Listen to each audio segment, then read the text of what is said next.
will be your moon, you will be my sky, and I promise I will follow you until the end of the line. And I will be your flower if you will be the bee. And I promise I will always give you the sweetest parts of me. 'Cause you're the tip to my top, the key to my lock, you're my breakfast in the morning, you're my up to my down and the king of my crown, and you're everything I want. You got that sweet, sweet, sweet honey, and I want it sweet, sweet honey. You got that sweet, sweet honey, and I want it sweet, sweet, sweet honey. So give it to me.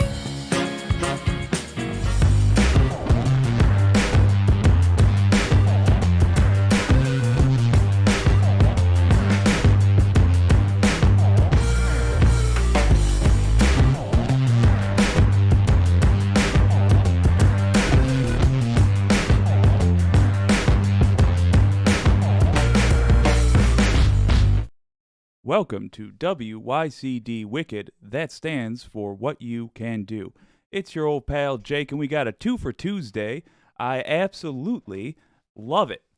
Today we have our normal show, and then we're covering the State of the Union at 9 p.m. I hope you will tune in to watch us mildly heckle Joe Biden, and then also, talk about what you can do regarding what he's talking about. All in all, he has thus far had a productive presidency, I have to say, given the circumstances he was governing under. But before that, we have a whole show for you at a time. Rachel Maddow discussed the base of the GOP, what they're up to. Specifically, the base, as in the terrorist organization named that. They were attacking U.S. infrastructure. We need to deal with this. It is a serious issue. Then, Texas Paul talks about what 25 years of GOP governance looks like in terms of the effect. I'll give you a hint. People are literally crawling through dumpsters for food. That's what 25 years of GOP rule looks like in Texas. And then Mike Pence talking about cutting Social Security. Folks, it ain't a joke. We thought it was all sound and noise in the mass media world about getting rid of abortion. Then they did it. They eliminated those rights for every American. They put us back decades of progress. They're gunning to do the same thing for Social Security. They are trying to do the same thing for Social Security. Don't sleep on it. And most importantly, pay attention to what you can do and do it. Let's dive into it, folks. I'm excited. Rachel Maddow recently discussed attacks on U.S. infrastructure. A group of, or rather, neo-Nazis across the country have been trying to do this. Far-right groups, in fact, across the country. The militant militias, the white nationalists, the Christian nationalists, all the worst scum of America seem to have arrived on a plan for literally attacking the U.S. that involves starting with things that can't shoot back. Power stations. Here she is talking about it. In 2017, May 2017, an 18-year-old neo-Nazi in Tampa, Florida, shot and killed 2 of his 3 roommates. When the police searched the apartment after that double homicide, they ended up also arresting, in addition to the shooter, they ended up arresting a 3rd roommate, one who was not shot. Turns out that 3rd roommate had been stockpiling a huge amount of homemade explosives in their shared garage. In a separate incident, a little more than a year earlier, March 2016, a 28-year-old woman was arrested for robbing 4 different convenience stores in Maryland while armed with a machete. Well, now get this. It all comes together. Turns out the machete wielder and the explosives hoarder then began a relationship. Well, I mean, I can't fault him that. Also, look, I have no compliments for these people except the lady who robbed a convenience store with a machete, just for having the chutzpah to rob a convenience store with a machete. I mean, it ain't moral, but it's brave. I'll give her that. While they were each serving time in separate prisons. Aw. Now, today, those two individuals were arrested again. Federal prosecutors allege that the two plotted to attack 5 electrical power substations around Baltimore, Maryland. Their plan was allegedly to knock out a ring of 5 specific electrical substations all in one day because they thought that would cause a cascading effect to, quote, completely destroy the whole city, meaning presumably they expected to knock Baltimore into a pre-electric light state of being. Now, if you're a regular watcher of this show, pay attention to what she says next in particular, because you're going to hear language we've used before when we talked about a report on domestic terrorism in the U.S., warning about this specific thing. And one that couldn't easily be repaired. Now, if that whole plan, if that whole idea to shoot up electrical substations to knock out the power semi-permanently and cause major chaos, if that plan is giving you deja vu, you are not mistaken. There have been at least 9 attacks on electric power substations, at least 9 attacks across 3 different states. WRAL News. That is one of the very sources we use to talk about this. States just in the past 3 months.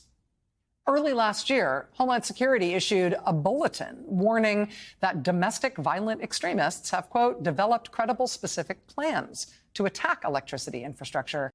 DVEs. Domestic violent extremists. That was in our list of terms discussing the different brands of right-wing terrorists. They ain't playing around, folks. Since at least 2020. Now, in most of these attacks, suspects haven't been identified, and that means motives can't be identified either. But last month, NPR affiliates in Oregon and Washington obtained an FBI memo showing that neo-Nazi groups were calling for attacks just like this. The neo-Nazis that the FBI was tracking, quote, believe that an attack on electrical infrastructure will contribute to their ideological goal of causing societal collapse and a subsequent race war in the United States. All right, so to paint a little clarity on what she's talking about, this has been a goal of far-right extremists for quite a while. When you hear about the storm, it has morphed over time, this QAnon business, but that is more or less what they are talking about. And in fact, the concept has existed since before QAnon. The idea being to start a conflict in the U.S. that forces the government to take a side, and that side being white people. That's how they view it. I think they would find that it would go quite differently from what they're thinking. But that is the idea. They want people, they literally want Americans fighting each other in the streets to the degree that it requires government intervention, and their hope, in fact, just like the plan was apparently in Brazil, their hope is that then the government will come down on the side of the fascists. That is the base the GOP plays to. When you hear me say that I do not want us compromising with Republicans, that's why.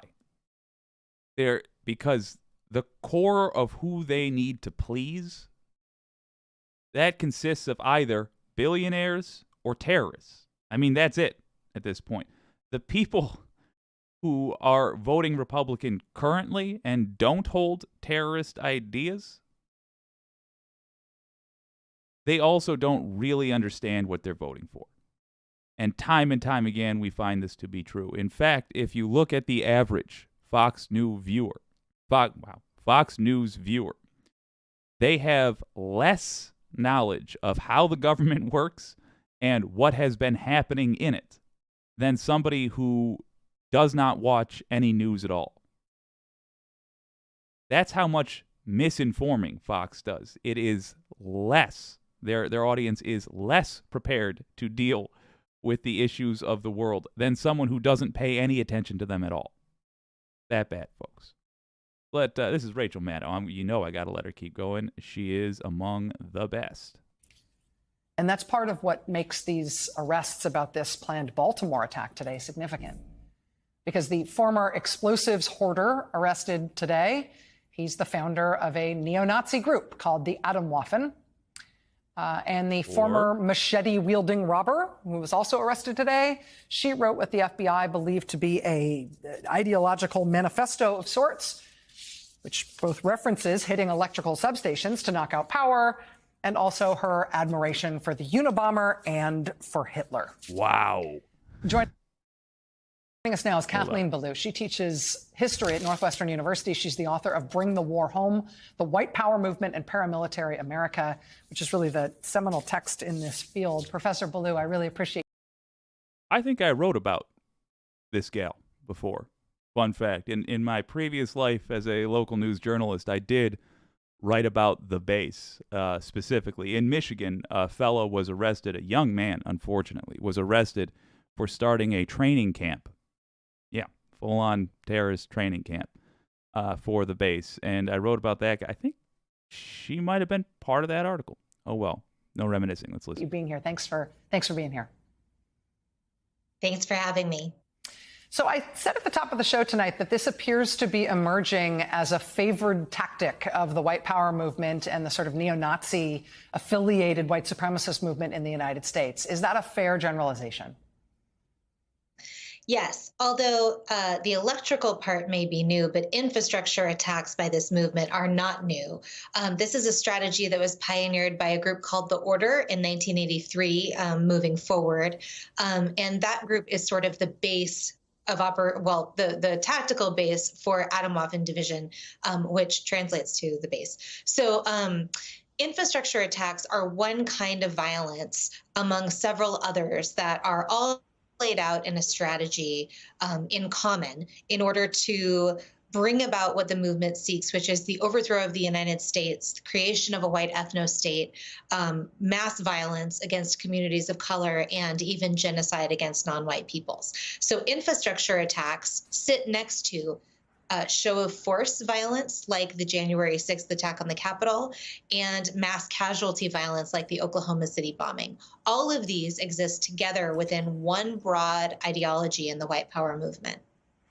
I've heard this described as accelerationist tactics, and I know that's an awkward word, but I wonder if you can sort of explain the thinking there, because I feel like there's a little bit of a leap of logic to it, which makes it not translate to non-expert sort of just news consumers about this. I mean, the idea is that you'd attack infrastructure, you'd cause people material pain, you'd cause chaos and upset, and then somehow there's a slippery slope that results in race war and white people taking over and genocide against non-white people. Like, why do they believe that infrastructure attacks and resulting chaos ultimately accelerate us to some race war future where they think they're going to win? So infrastructure attacks and mass casualty violence and show of power attacks are all meant to do the same thing in the ideology of this movement, which is laid out in books like the Turner Diaries and in movement ideological writings of other kinds. They are all supposed to awaken other people to what these activists see as the staggering state of emergency problems that face white people. The woman arrested today in that piece of writing apparently said to an informant that she would do anything for my people. This is the idea of white people as her race and as her nation. It reflects a sense that white people are being extinguished and will be apocalyptically vanished if action is not taken. Okay. So when you have decades and decades and decades of Republican rhetoric that blames everything that has gone wrong with the country on minorities, either through dog whistling or just outright saying it, what you get is what you are seeing right there. You get extremists who say, I'm going to pick up a gun and do something about it. You have a political party which is simultaneously scapegoating minorities and making sure the populace is heavily armed. They are brewing domestic terrorists. They are the reason we have them. Republicans are the reason this is a major problem. She said that electrical attacks are a somewhat new thing. They're really not. They've been happening. There have been consistent electrical substation attacks since at least 2010. I believe they predate that significantly. I'll have to look at the details. But then she did say infrastructure attacks in general are a way this has been attempted. It is. The difference being, believe it or not, our domestic violent extremists, our domestic terrorists, are taking lessons from Al-Qaeda, from the Taliban, from ISIS. They saw how those groups performed and what they did in the Middle East and have taken notes. So since 2010, yeah, they have focused more, not entirely, but more on electrical infrastructure attacks. But again, the goal is the same. They, in their crazy-ass world, they think everybody is going to feel the way they feel, is going to fall for the same con that they have fallen for, and is going to blame minorities, and is going to try to get them. And we learned 77 million Americans will at the very least allow that to happen. They will support anything as long as you make sure that it's got a nice, greedy coat of paint on it that says, no, we, the GOP, are good with money. Let me tell you, let's look at what is actually causing the problems that America faces. Let's look at what a state looks like when it is run by the GOP for 25 years. Texas Paul recently shared a video of people living in conditions created by consistent GOP governance. Texas Paul works with the Midas Touch Network. I like his videos. I haven't featured him a lot. We just haven't had a lot of overlap. In this case, we certainly do. Here it is. Folks, we just had a little bit of winter weather here, and people are dumpster diving for food because Greg Abbott's a failure of a governor. Take a look at this video.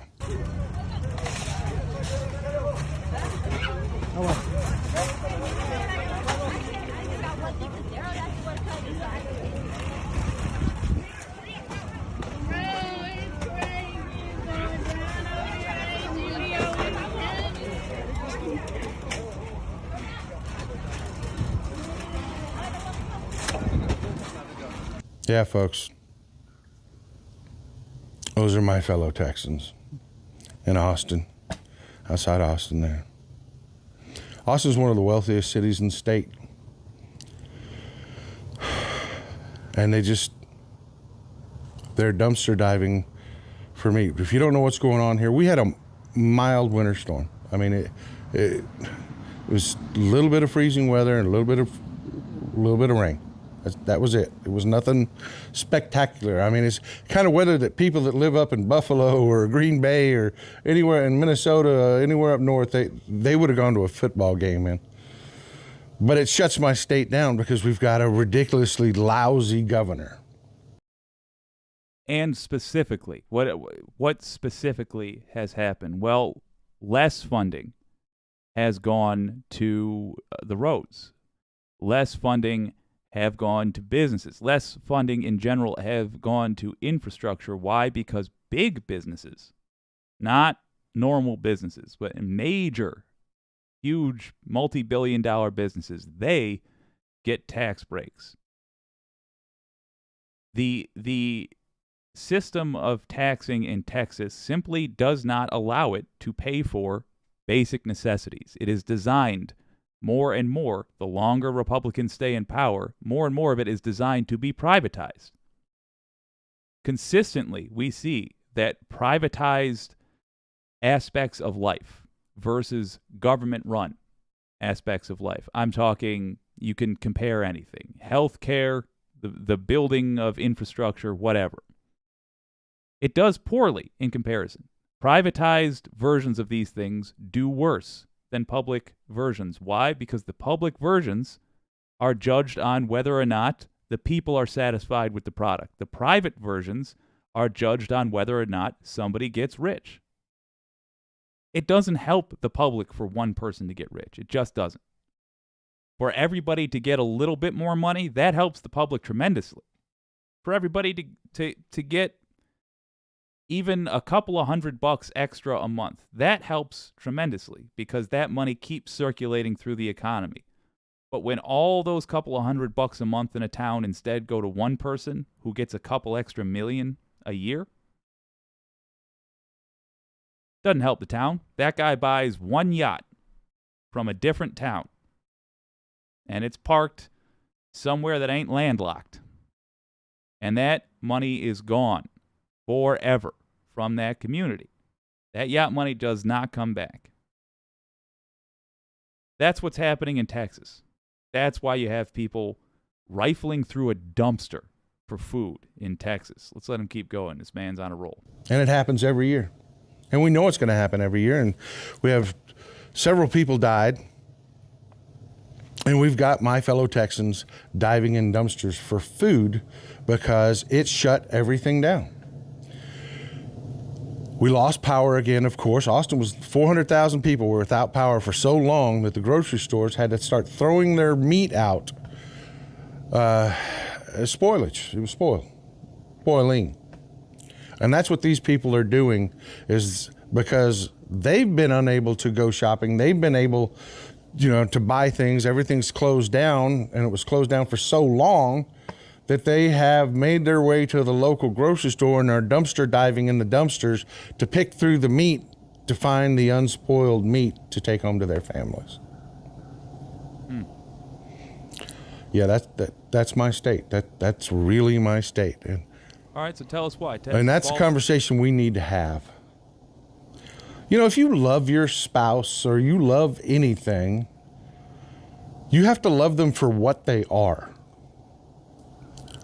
A lot of people create this fiction of what they are.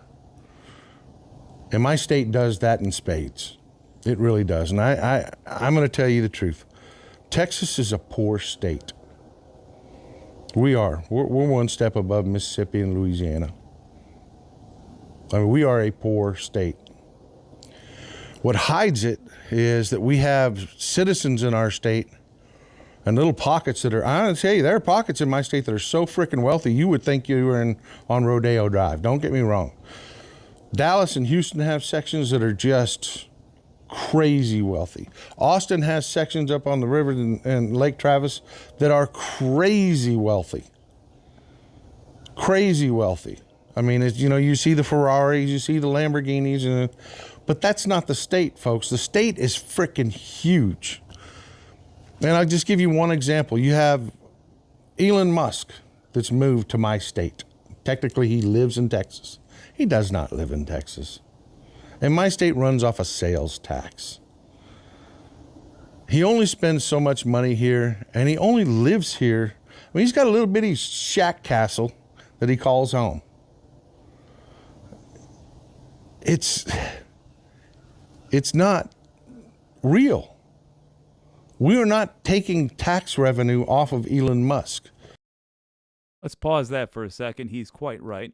Let's look at the actual numbers of what he's talking about. I put a link in the description that I think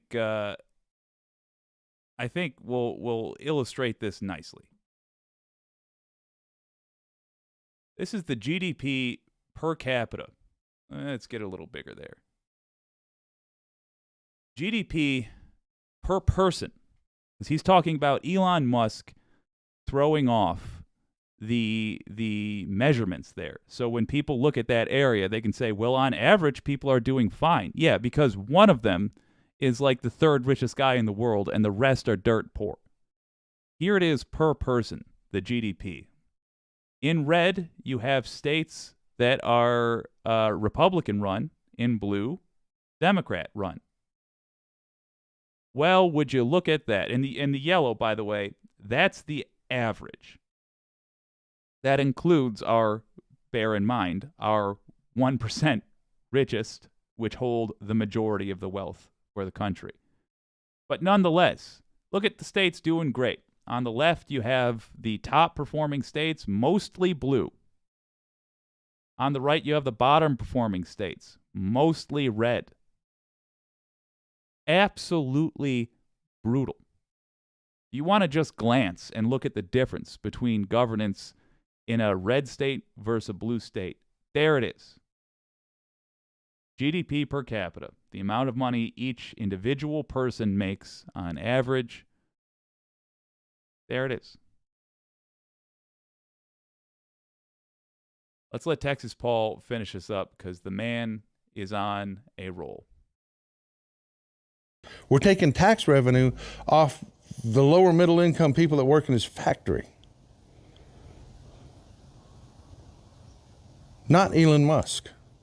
True. It's the people that live there that are paying the taxes. Now, bear in mind, what has the GOP, the Republicans, pitched recently? Doing away entirely with income tax, and instead raising our sales tax, as in the tax you pay every time you buy something, to 30%. 30% they want to raise that to. In other words, doing this, what he's talking about, but on a cartoonish scale. Absolutely off the charts, making sure billionaires don't have to pay for anything. No schools, no roads, no services you need. And when you go to work, they still get to take the majority of the profit of that. That's why they're billionaires, is they get to take more of the labor than you do. That's why. Don't let the GOP get away with this. And folks, they're not rich. Unless you want to be like They Texas. aren't. In fact, Elon Musk is so wealthy, he skews the numbers. If you go down to South Texas, where we're the poorest of the poor, I mean, you got places like Colinas that they don't have water. Folks, they don't have running water. Arizona as well. You know,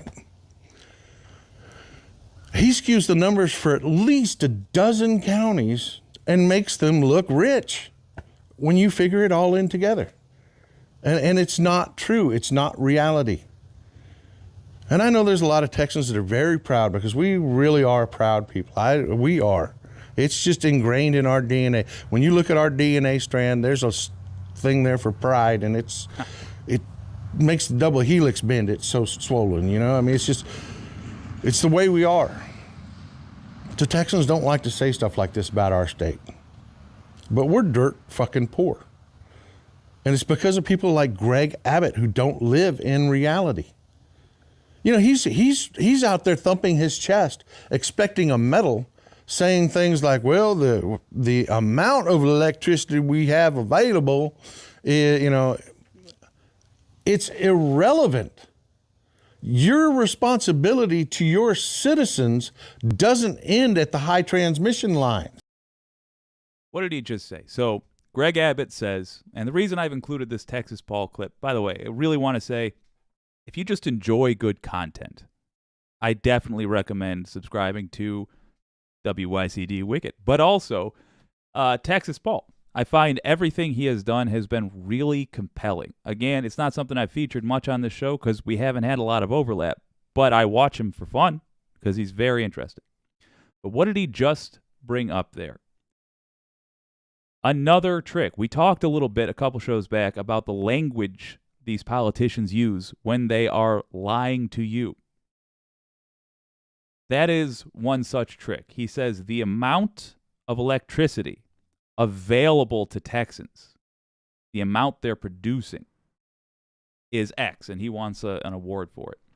And Texas Paul points out that's not the amount that's going to Texans. That's just the amount they're making. That's just the amount they're able to make.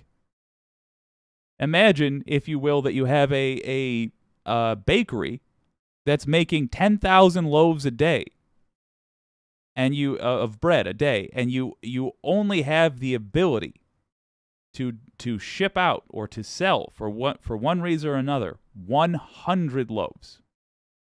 Doesn't matter that you can make 10,000. You got to judge it based on the 100 loaves you sell. Is that a sustainable business? Similarly, Greg Abbott is saying, oh, we produce X amount of energy, and yet there's these outages constantly, and yet there are Texans constantly suffering. Look at that on the national scale. What do they say about health care for all, ensuring that all Americans have health care? We want to improve accessibility to health care. We want to make health care accessible for all Americans. It sounds like a good thing. What they mean is you can buy it. Sure, I have access to a Ferrari dealership. It doesn't mean I can buy a Ferrari. That's what they're talking about. That's the language they use. That's how dishonest they are. They wouldn't be using that language if they were honestly approaching these problems. The GOP is not an actual political party with real goals and a plan to help America. They just aren't. They are a gigantic con.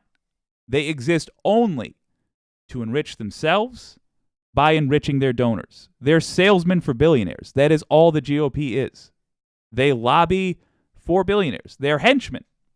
They hench. That's the GOP. Let me jump back for a moment. What can you do about terrorists in America? There's a link in the description. It's the FBI tip line. Quite simply, if you happen to see, and I should have said this with the earlier section, we'll do some creative editing and put this where it ought to be. But if you happen to spot somebody that you believe, you have reason to believe is a domestic terrorist, which, folks, more and more likely every day that you live not far from one. I'll tell you, I live not far from a camp, at least a place that was at one point a training camp for domestic terrorists. If you see something, say something. Use the tip line provided in the description. Okay. What can you do about 25 years of governance in Texas? Well, the good news is we measure things in the United States. Whenever you measure how Republicans are doing, it becomes obvious that they're doing poorly. You'll note every time somebody says, we shouldn't measure this or that. For example, police shootings. For example, gun violence in general in the U.S.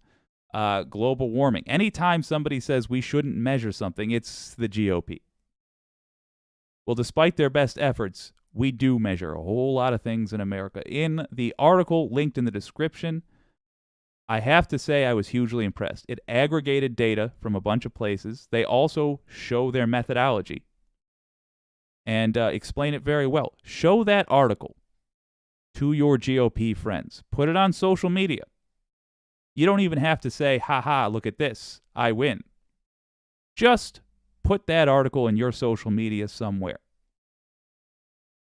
Give the GOP voters that you may know, that might be in your life, that might be glancing at your social media from time to time, give them the opportunity to see the results of their votes. Because in red states, you have a consistently worse quality of life. I only showed you the GDP per capita. It's so much more. Crime, infrastructure, healthcare, all of it.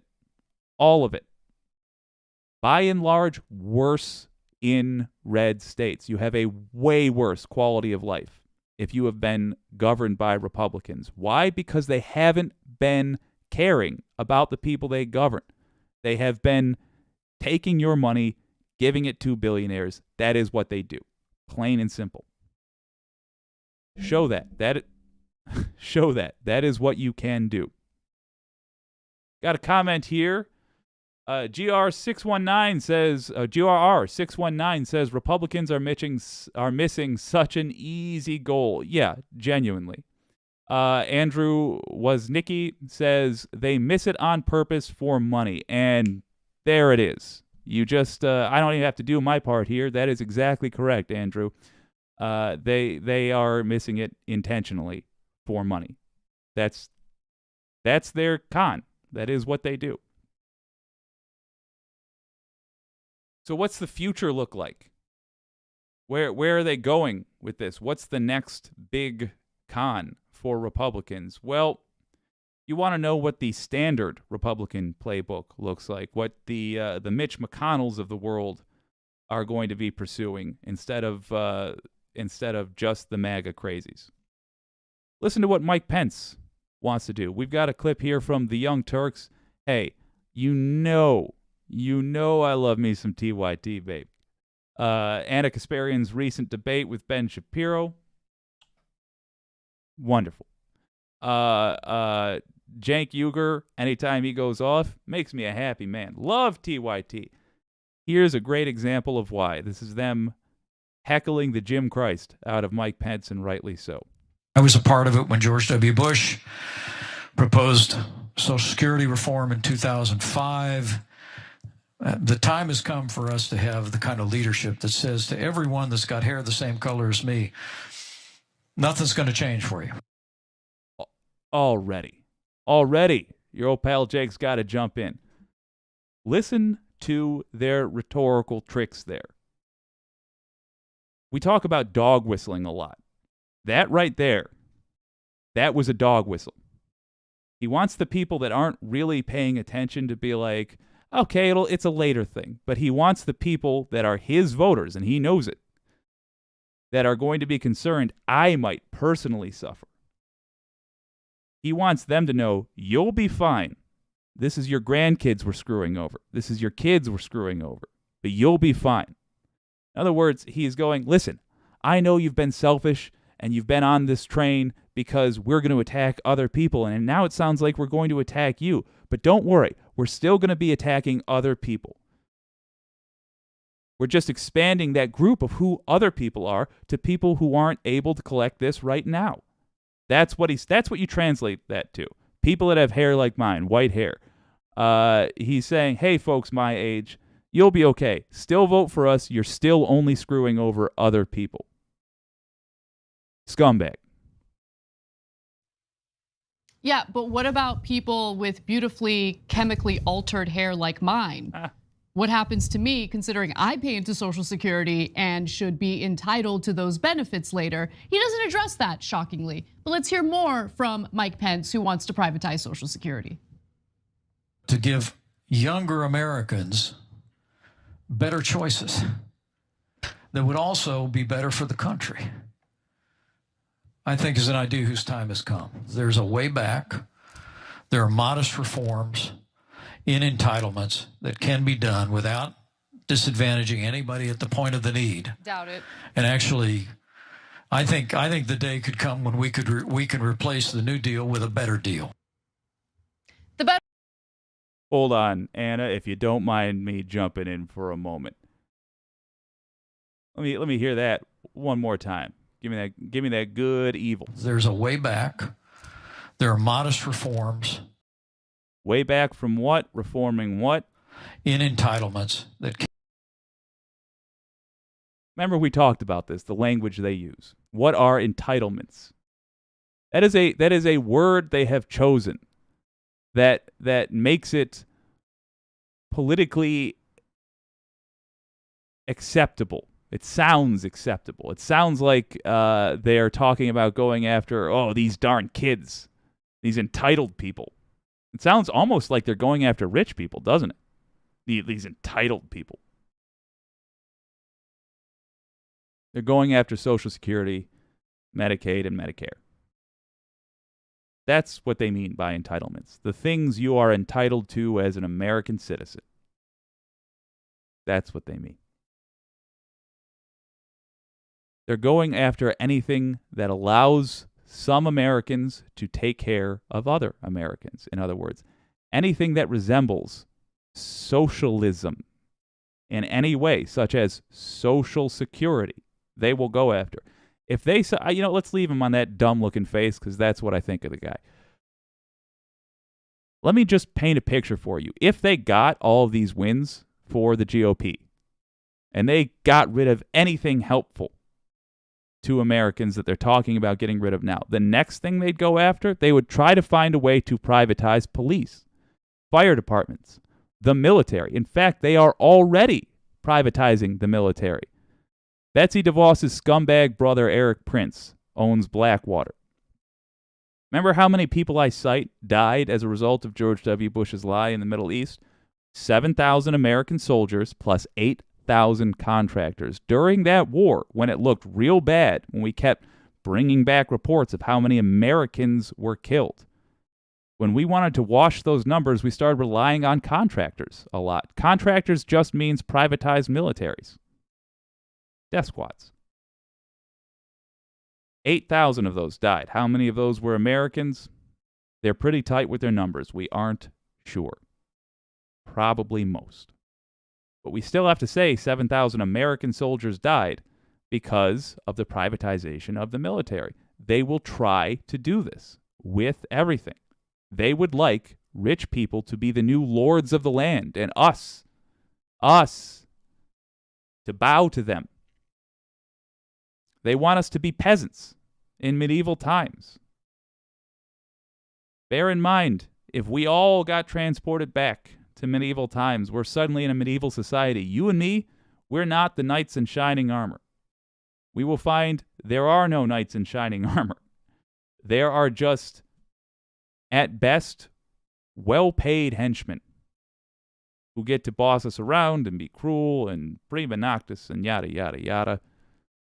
That's what they are trying to convert America into. That's their plan. All right, I'm going to quit interrupting her. Anna goes off. You know I love when she gets angry. The better deal is privatizing Social Security and having your retirement savings 100% tied to risk, meaning the stock market, because Social Security is really the only retirement program that guarantees income for people who have retired.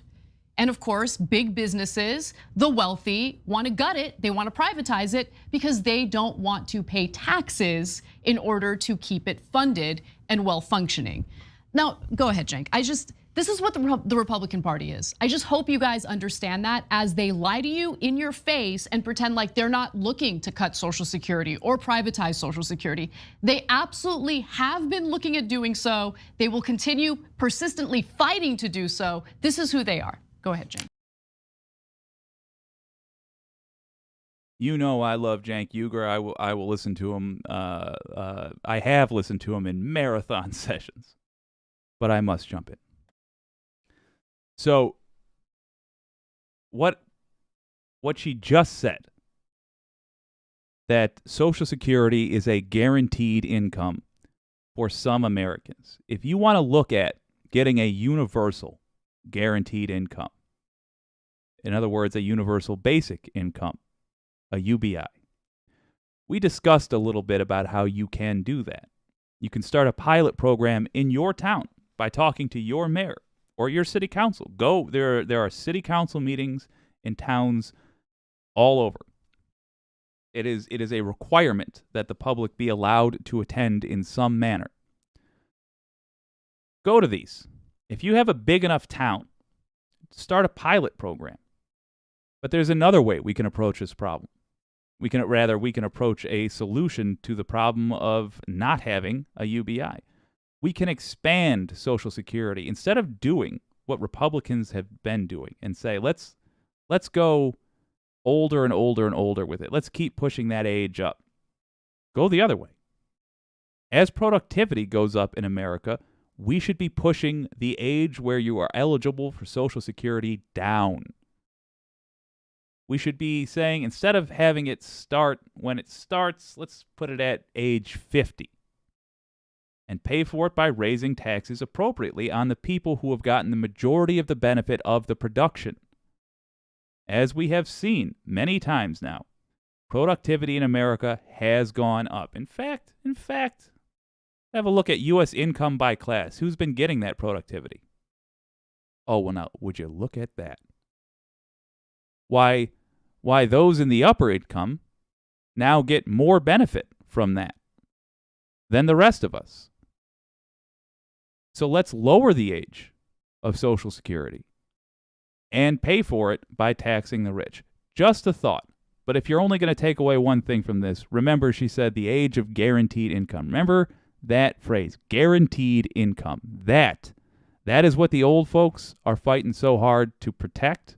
That is what people who are normally Republican voters really want to protect. That's what the rest of us want to protect as well, because it's a decent thing. You shouldn't have to work yourself straight into the grave. You should enjoy life in the United States. My God. So, guaranteed income is the phrase to remember. Guaranteed income. That is what we are searching for Americans. Jank, hit us with the good Young Turk energy. Yeah. The other thing that you get if you privatize Social Security is giant Wall Street fees. Trillions of dollars in fees that will go to the bankers in this country who donate generously to Mike Pence and other politicians. So we were talking about why privatizing doesn't work as well. There it is. Jank, thank you for saying it quicker than Jake. So just think of it structurally. It very basically, if you have a government-run program, who is necessary there? You and the government. Rather, the taxpayer and the government. That's it. Yes, there are various staff along there, but if you privatize things like this, now who's necessary? You don't get rid of the government. Government still has to regulate it in some capacity, but you also have a bunch of other people. Now there's you, the government.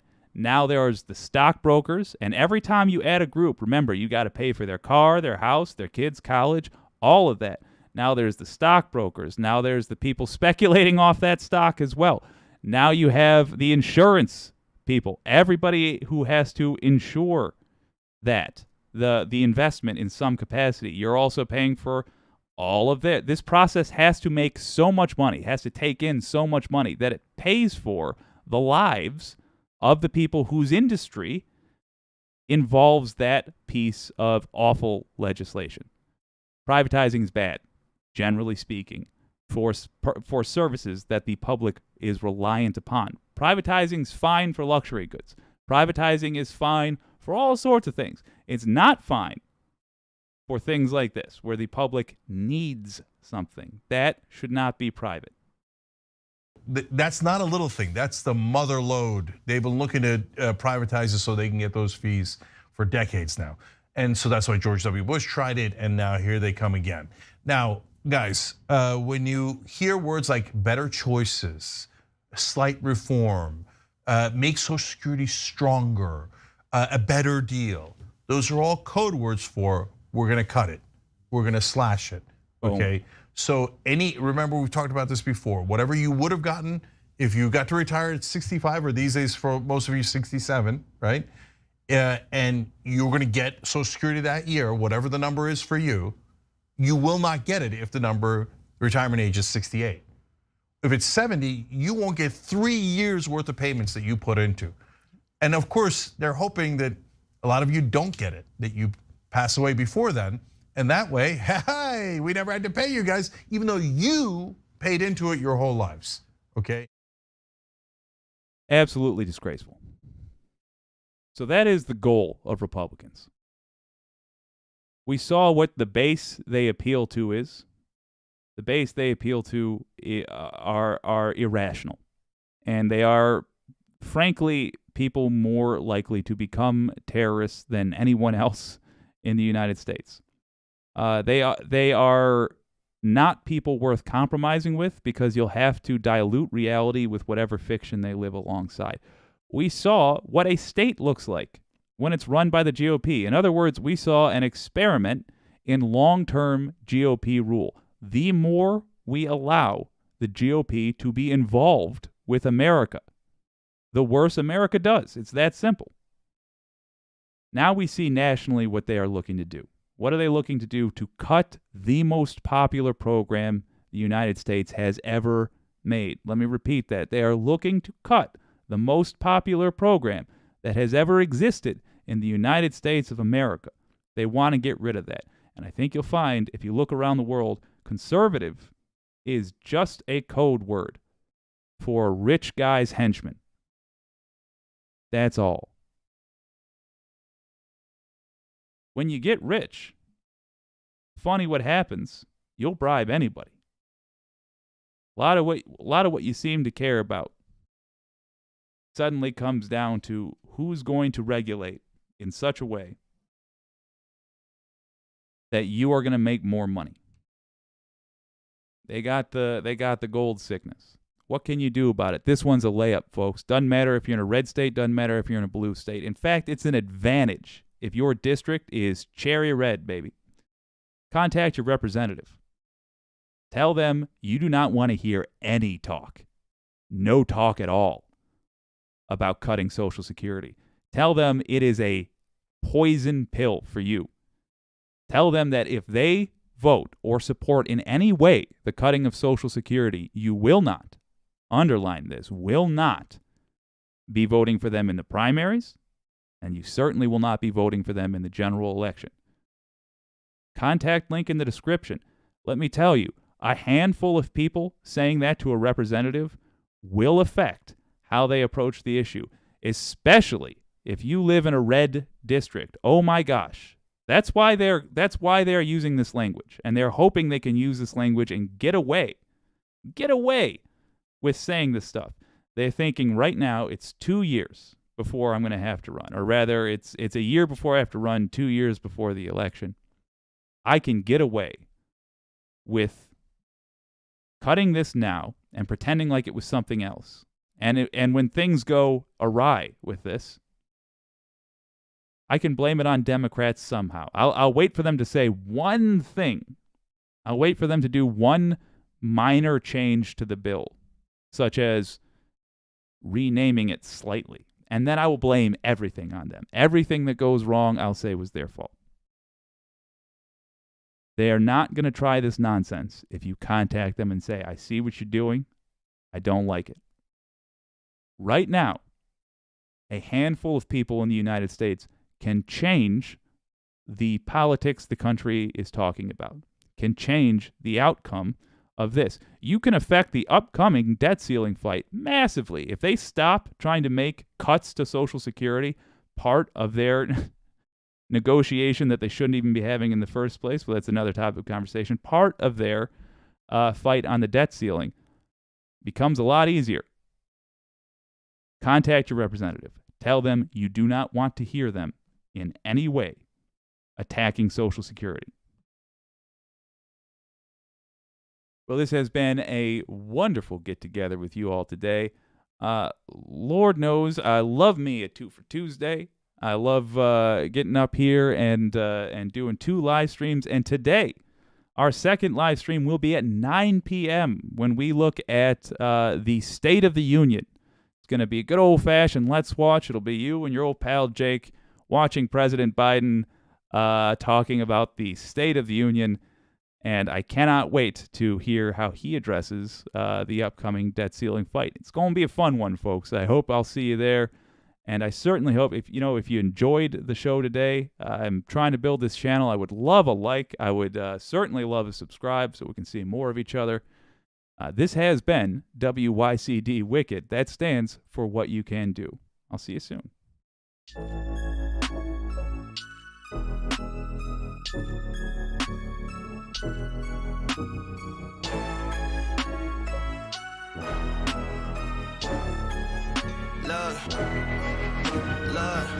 I've been up since like 3 a.m. I don't hear the hate, what y'all say ain't in. All I know is go, all I know is grind. I'm on your head, all I know is climb. Just know I'm different. If I see the target, just know I'm gonna hit it. I don't know the fake, just know I live it. Anything I say, just know I'm in it. I know the ops and they lightweight.